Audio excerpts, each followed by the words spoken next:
All right.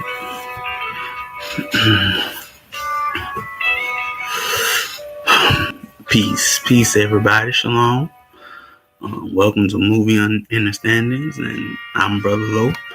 And today we are talking about Antwone Fisher, which is based on a true story. Um, Antwone actually wrote the screenplay of his own life, and this is Denzel Washington's directorial debut, right? When this movie came out, I was really excited and looking forward to it, you know, and because there was another movie uh, that was coming out, but I was like, this one is probably going to be the best one out the two, and to me, I was right because I always thought this movie had great acting in it, especially from Derek Luke, you know, and Shalom, Sister Kashia, already. But it has good acting, very good acting. And so, well, what this movie pretty much delves into, yeah, is um, it delves into the mind, into the psyche of a black man, a melanated male, and the things that he goes through. But it's just not his mental issues, but it's also the psychiatrist's mental issues or mental blocks as well. When the movie first starts, you see him basically, you see Antwone in a dream state, you know, uh, meeting his basically his ancestral heritage or what he would like it to be, right? And it all pretty much goes into a circle, you know, in in this movie. There's a circle, a 360 degree, from beginning to end, right? And you know, but you can already tell that in this movie, Antwone has anger management issues because he gets into fights, you know, and the first fights that he gets into, basically, gets him demoted. Um, it finds him, and he has to go, see a shrink, and he gets some extra duty. Basically, I wasn't in the Navy, but for me, that is the equivalent to an AR-15, which we and I knew basically broke that down. Basically, you get too many, and you can get dishonorably discharged. I'll say it like that, and it's basically a reprimand, a documented formal reprimand, you know, by the military. Shalom, Sister Manir, and he after this fight and getting into trouble and getting this reprimand, he has to go in to see Commander Jerome Davenport, right? And he has to see him for sessions. Now, the first session, Antwone doesn't say anything. He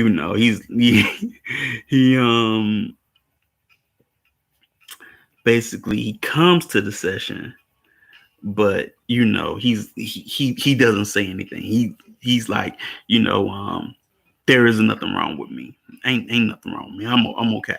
That's also a defensive posture he's already taken, where he doesn't want to admit that he has a problem. It's sort of like you hear in drug abuse clinics and things like that. Like denial is one of the first signs of an addict, but you can already see that he also has some denial issues about himself, right? But He comes to the session, and the session formally does not start, right?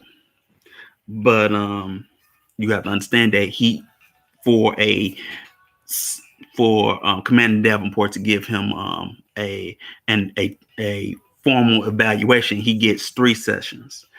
I think you should pay attention to the number 3, just because, as we know, and the number 3 is the understanding.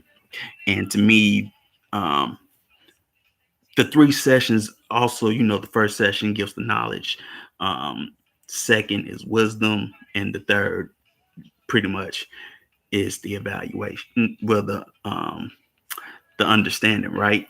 Shalom, Sister Moksha. And like Sister Shia said, hit the like button, like, share, subscribe. But you know, he doesn't come to this first to his session. He's actually brought there by military police, but they call it something else for the Navy. I guess it's sailor police. I really don't know.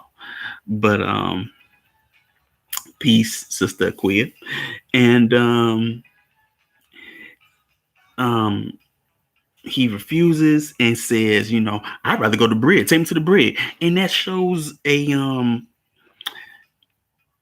already a disconnect for one, but how he would rather be in jail or incarcerated, because that's what the brig is. If you do not know, I wasn't in the Navy, but I do know that the brig is a jail cell, pretty much, but on a ship. And he would rather be incarcerated than work out his problems, and that's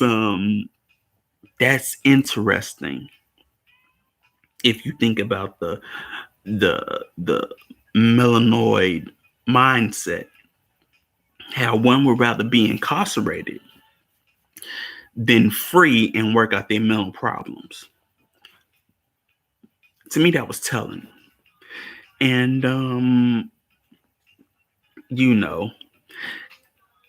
it's very important to also pay attention to why he's in the sessions, because he just, he doesn't say nothing, but he still has to come, because the sessions do not formally start until he actually talks, about his problems. So he just sits there.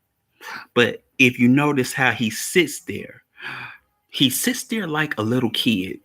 Like we've all done it when we got in trouble. We slouch, and, we huff, and we do this, because we're bored. We're basically in timeout, pretty much.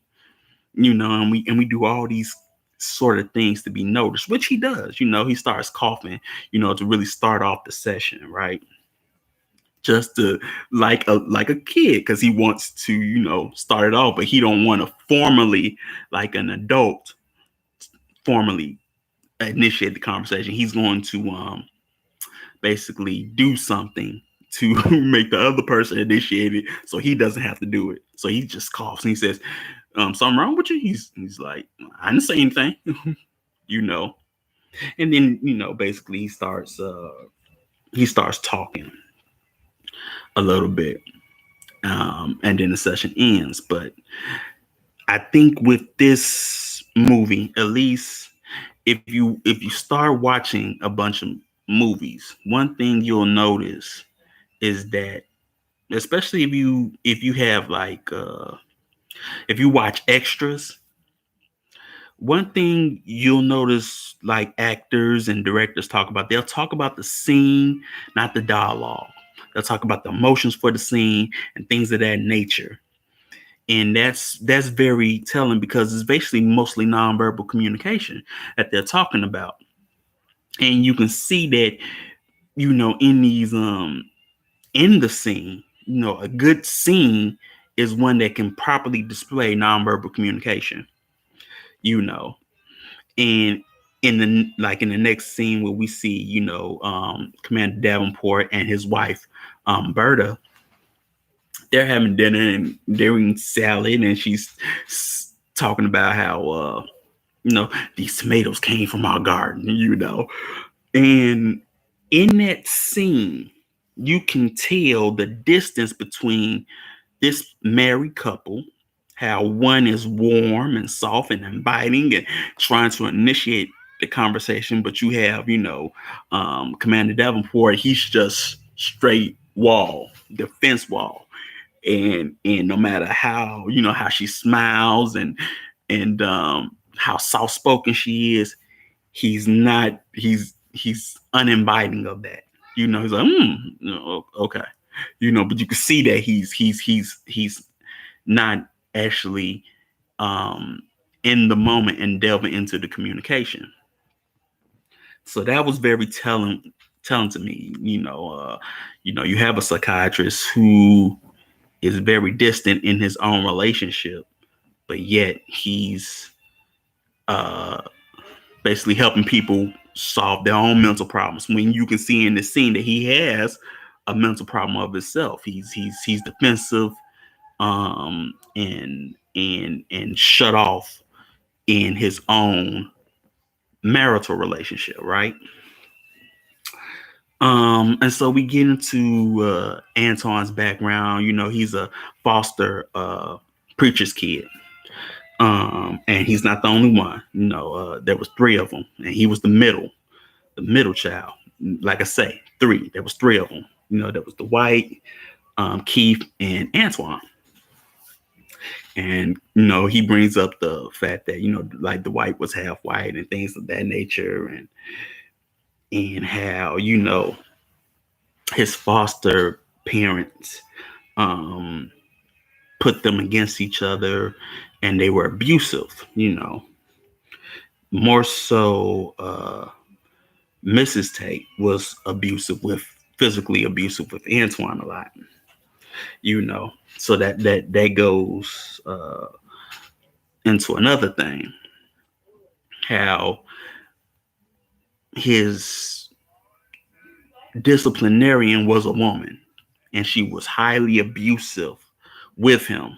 That's a telling sign for a lot of melanated males, is that they are um, highly abused or disciplined by women. Which is a problem. You know, and so he's tied up and he's beaten and things of that nature, and basically tortured, right? It's more than abuse. It's actually torture, with things of that nature. And he says,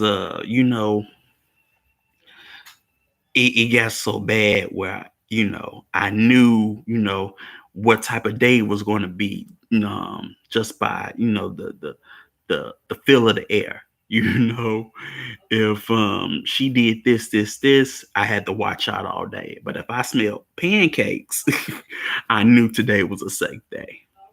And like I say, that pancake is telling, because you see pancakes in the beginning of the movie, and you're going to see pancakes again. So you already know that for him, pancakes represents safety. Shalom, Des. Um, and so you know, like I say, you see in this session that there is knowledge being given, because we are given the knowledge of Antwone and his background and things of that nature. And we are also pretty much given the from like Commander Davenport, because he says, I want you to read this book. He gives him a book about basically the slave mind, and he tries to explain to Antwone, this book will probably help you understand, the psychological slave mind of the Tates and why they did what they did to you. It's not nothing to excuse them, but it will give you knowledge on why what happened to you, because it goes back to slavery. Basically post-traumatic slave syndrome, whatever you want to call it. Peace, Ricochet. And so, you know, uh, you know, he he tells Antwone, to use, all this anger and energy to better himself, right? And as Antwone is reading, he gets into another fight, with a guy named Grayson. For those that don't know, in the military, we basically sort of don't refer to ourselves by our first names. We refer to ourselves by our last names because they're written on our uniforms, you know. Um, so instead of calling him by our first name, he calls him Grayson, which there's nothing wrong with that. Says, yo, Grayson, why you always bugging me, man? You always doing this and that. You don't know who you want to hang out with. And, they get to tussling. And, basically that's the first altercation that they have. But it gets pretty much settled, right? And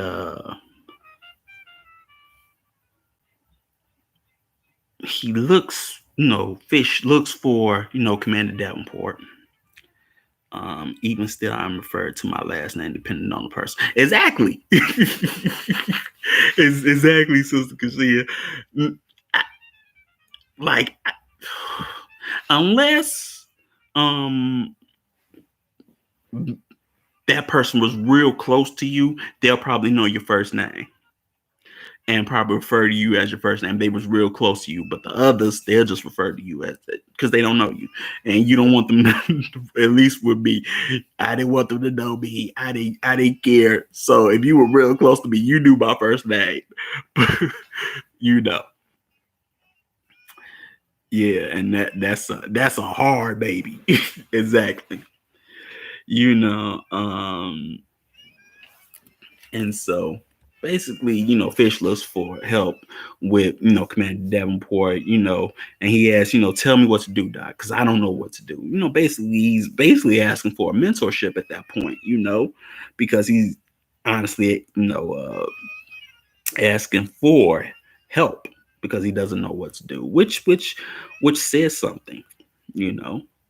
Um, the need for melanoid male mentorship, from an elder man, um, that's far along the path. And the commander, you like I say, you could see uh him constantly dissing himself from his wife, played by Sally Richardson, who played, who was the voice of Elisa. Of course, I remember that. But you can see how that person is warm and inviting and wants to interact with the other person, but they always cut themselves off and make some excuse. Oh, they got work to do or things of that nature. You know, they always have that wall up. You know, um, and then you see, Fish pretty much, or Antwone. He likes this girl Cheryl, and he doesn't know how to talk to women in a sense, but she's Cheryl's warm and inviting as well, you know.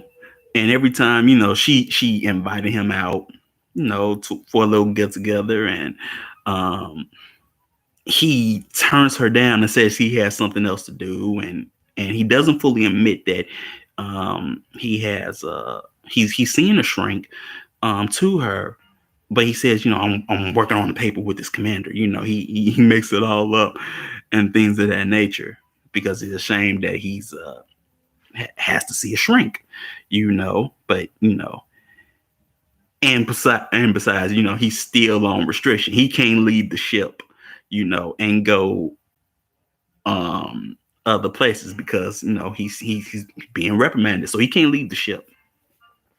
So he couldn't meet her, but he goes to, for his next session. He basically talks to, the commander on how to talk to women, and it's a teacher session on what he should say. And you know, um, Commander Davenport uh, sort of talks about, role playing with him. I'm going to be Cheryl, and you be yourself, and we'll help you out that way, right? And so, he asked certain questions like, I'm hungry. What about you? He's like, I guess he's like, I can eat, but also it to me, if you paid attention, it was sort of a lesson on giving direction. Because sometimes there's questions like that. I'm hungry. Where you want to go? And then as a guy, you like, I don't care. You already defer to the woman. Where would you like to go? Instead of just saying, yeah, we'll go here. Or having a plan of going to this place, or going to Red Lobster. I just say like that. No, we go to Red Lobster, or we going to wherever, PF Chang's, things of that nature. You know, yeah, she moved exactly there. She moved that whole first date, but he's never actually had to talk to a woman before, and he's shy. So of course he didn't know the proper ways to give direction. Antwone was inexperienced with interacting with women, having been raised by an abusive one. He was not assured in his speech. Exactly. Because of his abuse. And that's also a lesson for single mothers, you know, why they should not be the disciplinarian, or the of their sons. Because of that, we have to have be assertive and have that direction. But when you been abused like Antwone was, he doesn't have that assertiveness because he's been beaten down by women, and that could be an lasting effect on a guy, you know, when you're not supposed to be, really afraid of him, because you gonna have to talk to him.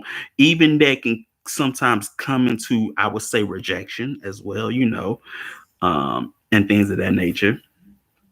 But they go on a date, and you can see that Cheryl's into Antwone and whatnot, and it's a good day. One thing, at least the scene proves is something I've always heard of. The best game is no game. If you just be yourself. If the girl's into you, it's okay, and you can tell that the girls at the Cheryl's into him. When he gets a little kiss, and then he starts talking. No, that's my girl. I respect her. He's happy. He's very happy. You know, but the next scene, you see one is happy and feel like he just got a W. And then you have another scene where you see,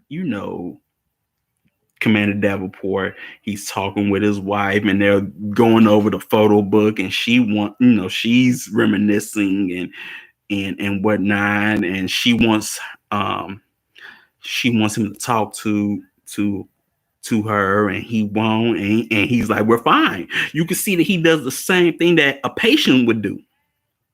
He's being dismissive.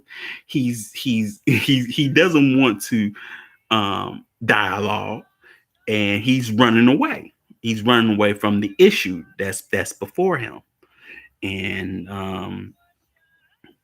after, before it could really get any worse or any better, Antwone shows up, and wants to talk about,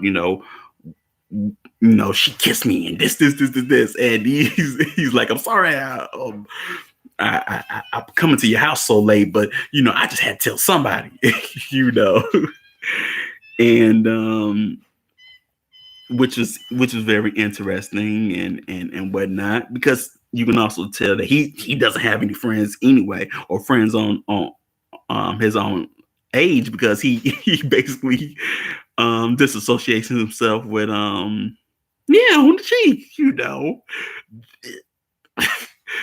what. Well, yeah, I it was on the cheek, but he's a fully grown adult male, right? Usually you don't care about something like that unless you're like, I, I don't know. I think mine was 11. Yeah, cause yeah, girl down the street, she was old, but yeah, that kiss on the cheek, and then you all happy and whatnot. You care about that when you're like in elementary school, but you older, but you can tell that he has a a, a mental capacity for that. Like I say, he slouches like a kid and things of that nature, even in these sessions. And he's experienced a lot of things late, exactly like you said. He's experienced a lot of things later in life, and that's also very telling, you know. And sometimes it's sometimes not whether the body matures, but also the mental maturity as well, which sometimes that's very important as well. In some ways, even outside of it, he is underdeveloped due to trauma. Yes, because like I say, he's been through trauma. That just wasn't abuse. That was a lot of trauma. And it sort of started, well, at least for Antwone, it started, when he was born. His trauma started when he was born. You know what I'm saying? And after that, the ship is going away to Mexico, and they they go to the club, and uh Fish is it, girls keep on coming to him, I'm talking about it, ask him to dance, and he doesn't, he says no or anything like that, and he doesn't understand Spanish, so of course um he says I don't understand. But here you have Grayson messing with him, like, man, you know oh, don't worry about that. He don't want to talk to you, and he calls him, a dissexual and things of that nature, and he does all of that, and it causes a problem because now they want to fight. You know what I'm saying? And and he fight in the club, and then because of that, he has to be sent back to port. Flown back to port and put in the brig. Basically I would say his home base in Cali, and they put him in the brig, and so the commander Davenport comes to see him, and they talk, about the situation. And then we find out that he was sexually assaulted by the daughter of the Tates, the older, well, yeah, I would say older daughter, because she was older than all of them. Do you think he deserved that beat down? Who, Grayson? I mean, hey, it's like this. You know what I'm saying? Grayson didn't have to say what he said, because I mean, they all there to have a good time, and you willingly messing with him. You know what I'm saying? It's like, leave the guy alone. He had an agenda anyway. And you could tell because he kept on going on. And even where, some of the homies was like, yo, Grayson, chill, man. We just trying to have a good time. He keeps on going, messing with him. So, yeah, he initiated the hostility and things of that nature, because one thing you can say, it's not the environment that's hostile, it's Grayson. you know it's him. And so I say, hey, if you want to talk all that mess, and don't got the hands to back it up, then whatever happens to you, that's your fault. So yeah, I would say he deserved it. He's not the victim. He's the aggressor in that sense. But But you see, one thing you want when you see that scene is that it fades to black, and you hear, Commander Davenport ask why. But when it fades to black, you see the bars and Antwone. Basically, you say that's his subconscious. That's how he feels. That he is in prison. And he's alone and it's dark. You could say it's solitary. He's in solitary confinement in a sense. You know, the solitary confinement of his own mind. And we get that backstory, and then you see, him run, to his friend's house, Jesse, you know, and Jesse's the only one that knows what happens to him. And he says, man, you can stay here. Don't worry about it. You know what I'm saying? Um, but you can see that Jesse's house was a safe haven, and Jesse was not only his friend but also his confidant, and the only person he really relied on, you know. And after that, you know, um, he meets Roberta, Berta, and you know, he's welcome to Thanksgiving. But he tells Cheryl that he's seeing a shrink. He finally tells him that, which she already knows. and she blatantly admits that, well, one, she's a Navy brat in a sense, and she joined the Navy to be like her dad. But she also admits that her father saw shrink because he was in Vietnam, in the Navy, but he was in Vietnam, and that had a toll on him. And so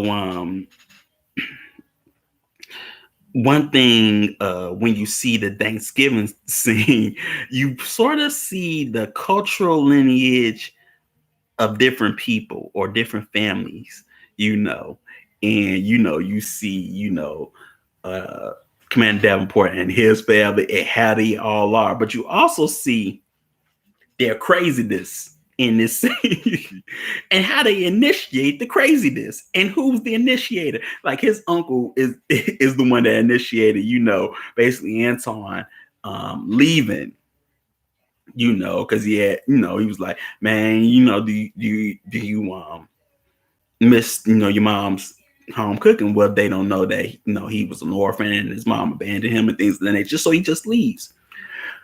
But then his wife says, see, every holiday, every time, it's you always got to do, and then they have all these, the craziness just goes everywhere, right? And you see that, you know, and him and Dr. Davenport, they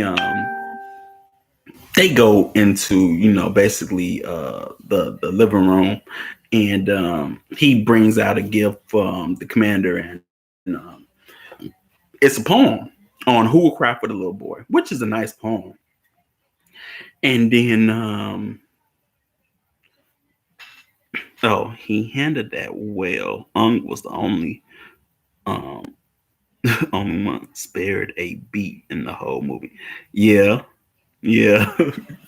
Yes, yeah, that's true, because that could have went either way. When with Antwone and his anger management issues, he could have started fighting, but he showed growth by just walking away. Going into the other room. But one question that Commander Davenport asks is, who will cry for the little boy? Antwone, he says, I do. Me, I do every day. Which, that the who will cry for the little boy, he is that little boy. You know what I'm saying?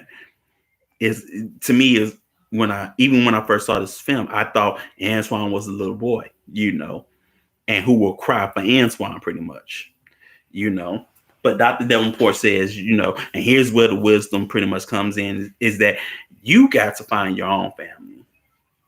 And he says, why I need to find them for, when I got you, Doc. You know what I'm saying? But he really tells them that's something you're gonna have to do because the sessions have been because he only gets straight and he prolonged the sessions, because he wanted to help the young man out. But and that makes Antwone upset. But then he tells what happened to Jesse, how Jesse got killed trying to steal from the store, and you know it's interesting how Antwone goes from that trauma and goes into the Navy that same day. He joins up that same day, pretty much. you know but you can see how that scene impacts him, because in that scene, you see, Jesse get killed, but you also see the nonverbal communication between the store owner that shot Jesse and Antwone. And that store owner looks like, I will kill you too. You know. He puts the gun down, yeah, but his finger's still on that trigger. And he ain't showing no fear. He ain't saying nothing. He just looking at him like, you want some too? Cause I get you too. And it scares Antwone and he runs off. But after that, you see that Antwone knows that he has to do this, to get over it and to find forgiveness into his family. And so he asks Cheryl, to basically help him find his family, and they go, to find out, who his family is, and then you see basically all the things that he has to go through within the system of the dominant society to basically reclaim his identity or a fraction of it. He got to go through this. Some of us that's been in certain systems and within a dominant society, they give them the run around saying, oh, well, you got to go to social services. You got to go here. You got to go there. You got to wait these long lines. Just to get something that could be so simple. But he gets his file. Because the social services woman asks, well, where were you born? And he says, Ohio State, penitentiary for women. She just looks at him like, she gives him that look, but she comes out with the small file and it has nothing in it. And so Cheryl tells him, well, maybe the Tates, have something. And he doesn't want to go at first, but he gets deflowered, and the next morning he goes to see the Tates, right? And he has his confrontation, which he has to go through, where he confronts both of his abusers, which it is healthy for him. And he says those famous words, you can't, you can't stop me. I'm still standing. I'm still strong. I'm always, I like that scene. And when he says, do you need a healing? Those are always some good Oscar winning scenes. But, you see him strong and pretty much stand firm in his manhood at that point. And, before he leaves, Mrs. Tate gives him his father's name. Edward Elkins. And so he uses that little bit of information and he, yes, it is a classic quote, it's just shit. And he goes through the phone book, he goes through the phone book and calls, him and Cheryl, they call every Elkins they can find in the phone book. If Antwone wasn't able to find a father figure in Denzel, do you think his outcome would have been the same Would he have been so strong? Well, I would say no. And I would say that because he had rejected a lot of mentorship from probably he's rejected a lot of elder mentorship because of his fear of being abused by them, because he was abused by elder people, you know. So I would say if Denzel didn't come along, no, he would have got kicked out of the Navy for one, and he probably would have been back where he was, or probably been in jail. Now, mind you, all the other foster kids, had problems and issues. Keith's in jail. I forget what was wrong with Keith. I mean, no, um, Dwight was in jail, was in prison, and Keith something happened with him as well. They all had issues. So if if he didn't get that elder mentorship, yeah, he would not have been so strong because he would have refused it. Because, like he said, wasn't nothing wrong with him. It took somebody to bring it out of him to really say that something's wrong with you, and get him to dialogue about his problems. You know, but knowing how to do it as well. I think that was interesting. Knowing how to actually get him to talk, which was needed in that sense. And so after that, you got Antwone calling his aunt, which he doesn't know, but he calls in the middle of the night, right? And he tells her, how he knows how his father got killed, and things of that nature. And and she says, well, come by my house, and if you are, Edward's son, you are speaking to your auntie, and I'm your daddy's baby sister. And he meets three elder siblings, I would say, because I don't know if the other one was, but I would say the three elder siblings of, well, not elder, but the three siblings of his father. And they look at him like, what do you think? He does look like Eddie. you know us. You know what I'm saying? And he says, here's my birth certificate. And lo and behold, the person that has all the information is his uncle. And he says, oh, your mama, Eva Mae Fisher. And they like, who that? That's Jess Fisher sister. And you're like, who, Fish? You say, yeah, Eva Mae. May. She's like, I don't know, no May. But yeah, you see, he knows who she is, and basically the lineage, and he looks and he's like, she's still alive? And you're like, you never met her? And he's like, nah. And his uncle like, you want to meet her? And he's like, because we can get this, let me get my coat. We can get this started today. Ugg was really, really about it, saying. As an adopted child watching this growing up, I thought I would have that experience. I did on my father's side. Not so much on the mother's. This was my favorite part. Yeah. When you got that uncle that's like, oh, we gonna finish, we gonna get some answers today. He was really proactive in that moment, which I liked. He wasn't taking no mess.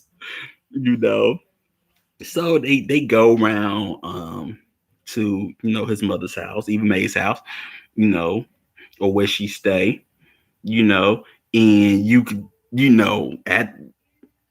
at the start you can see, she's unkempt, and she lives in the, she lives in the sewer pretty much, but when he meets her, his uncle's like, who's that, Ava? And she's like, that's Johnny. I'm like, no, that's Antwone Quentin Fisher, and who is that, Ava? And she's like, that's my firstborn son, and goes into the other room or whatever. And so, he talks to her. Antwone goes into the next room and he talks to her and tells her, ask some questions, why you didn't come for me and why things of that nature, and then tells her about himself, um, and he gives her a kiss on the cheek, which shows that he does have some type of forgiveness, with him, with her, um, and that's very very telling because basically all the questions and things that he says is therapeutic, you know, for himself to basically move forward. Seems at least in the movie that finding the family was so critical in his healings. The sewer, though.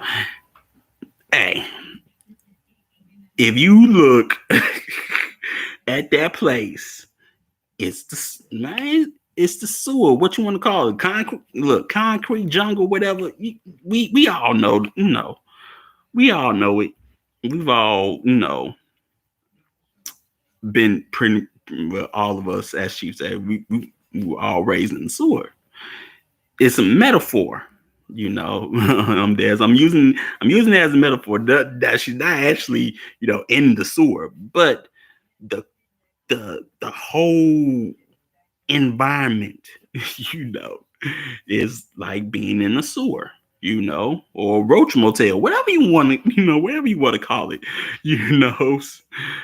But that's what I'm getting at. The environment is not up to a human standard, or the not even the actual environment, and the cultural environment is not up to a human standard, I would say. Goes to show you the importance of family and culture and the development of a child. Exactly. Family is important, very important, because you can see how um, other people are not going to treat your child the way you probably would, and as you can see with his abuse, he was, mishandled by strangers that, didn't care for him, so that's very important, you know. Um, but after that, he goes back to his aunt's house and he basically has a family reunion right there.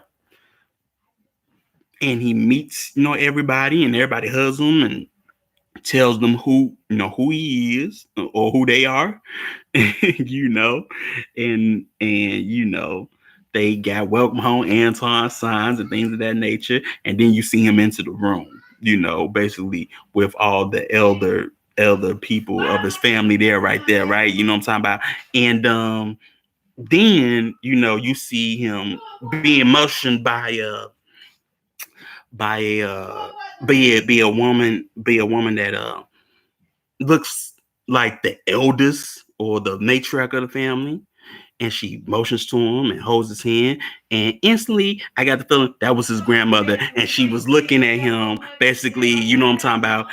She was holding his face, and she was like, welcome, you know what I'm talking about. She was like, welcome, and I was like, that's his grandmother, because she was looking at him and basically um looking at probably her son.